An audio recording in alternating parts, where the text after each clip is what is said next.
Welcome back, welcome back, welcome back.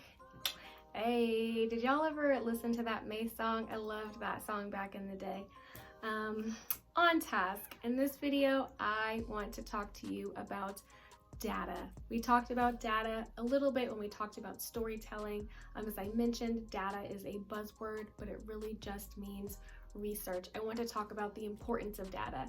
It is very important when you're putting your business plan together to do lots of research so that you have all the necessary data to put into your business plan and to even create your business.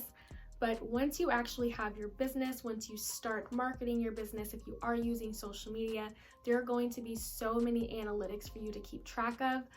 And it's actually imperative that you do so because it indicates that you are listening to your customers. If there are certain types of products that people are responding to, if there are certain types of posts that people are responding to, you are going to want to pay attention to that and give the people what they want.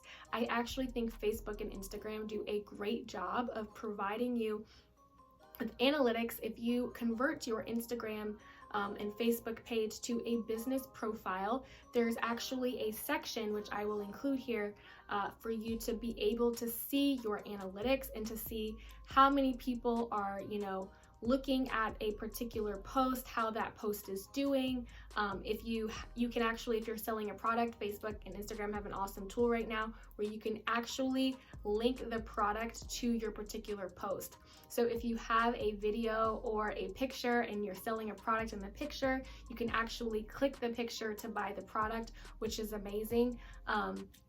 But if you're not paying attention to your analytics, what people like and what they don't like, you could potentially find yourself running around in circles, doing the same old thing and asking yourself why something isn't working, when a lot of times data tells you so much about what your customers will want. People will respond to what they like, so you want to pay attention to what people are responding to.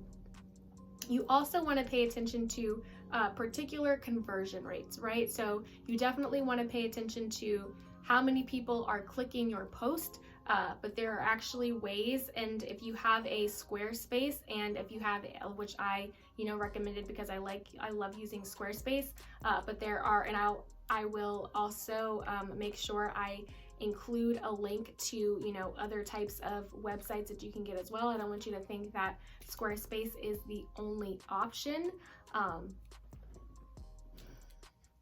Take out the part about including a link because you can't do that. If you have a Squarespace, it has a great place actually also for you to see your analytics, and you can see not just how many people are visiting your page, but how many people are actually buying a product or service. You can also do the same thing with Shopify.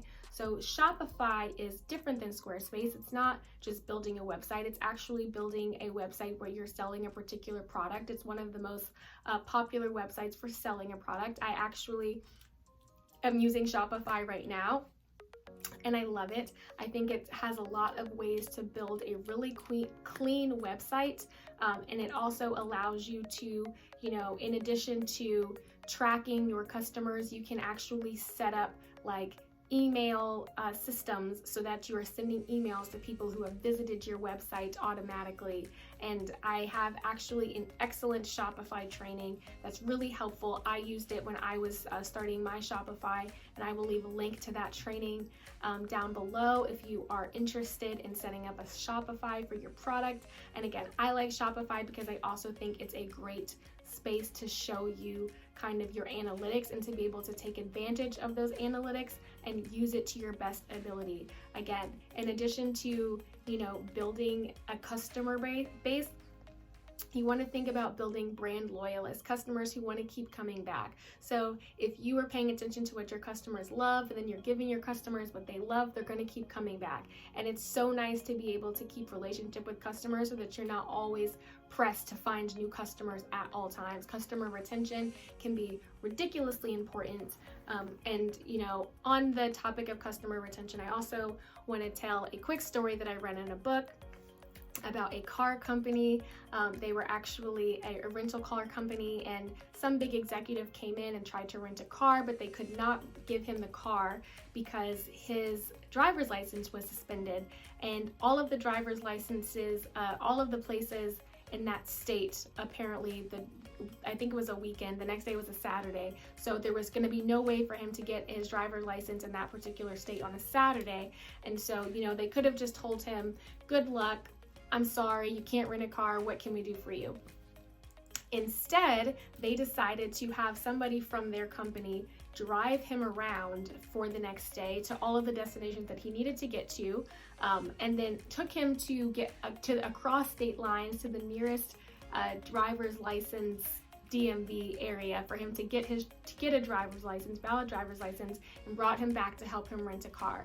The CEO was so impressed by the customer service that he went back to his multi-million-dollar company and was like, from now on, whenever we are renting cars, we are going to use that company. Their customer service was excellent. They proved that they cared more about me than they cared about, you know, just making a quick dollar. I felt valuable to them, and that is a company I want to stick with.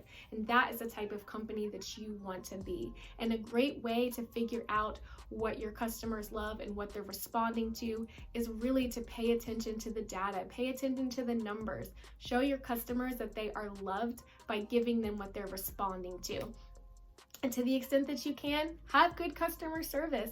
You know, every customer is precious. I really believe that. Every person that comes to you and offers to pay you for what you have to offer is really a love offering. And what you can do, how the ways that you can receive that love and then give that love back is by providing a service and a product that's high quality, but also just providing customer service. If you have customers on your social media that are commenting or posting on your pictures, interact with them. You know, show them that you love that they're involved and that you love that they're, you know, talking about your product online.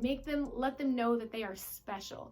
These are people who potentially are going to be paying your bills for the next how many years.